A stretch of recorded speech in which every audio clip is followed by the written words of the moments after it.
Next up, we're going to talk about the defensive side of the ball. There's not many strengths when it comes to the defensive side of the ball, so we might as well just dive into the weaknesses. There's a lot of them, in my opinion. I mean, we couldn't get to the quarterback last year. I believe the most sacks anyone had was 4. We didn't really turn the ball or get turnovers on that side of the ball to give our offenses more opportunities. We were terrible against the run. Teams would run it down our throat in the second half of games. So there's a lot of improvement that we need on this side of the ball, and hopefully someone like Gary Patterson can come in and help.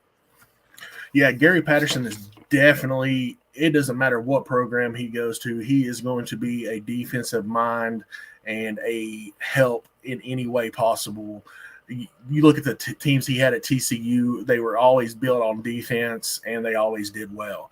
So having him there to bounce off with our defensive coordinator and just the teaching aspect of it is going to be phenomenal for our defense, and an extra set of eyes to read the offenses and, just game plan.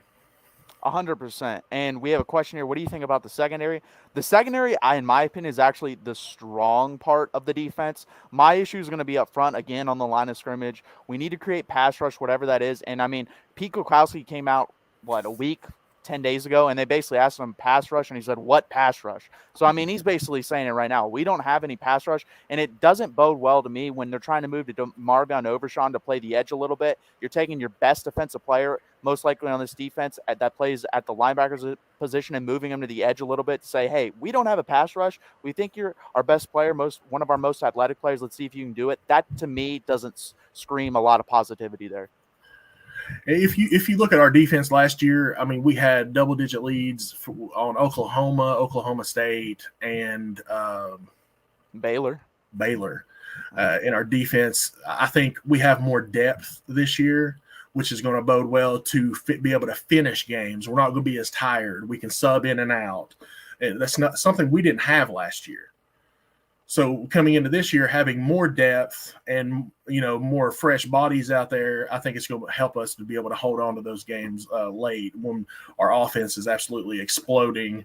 And that can actually hurt us, our offense, exploding on big plays, and defense is right back out there. So, but I think the depth this year is going to help. And I think with this recruiting class and the recruiting classes coming up, that it's just going to keep getting better.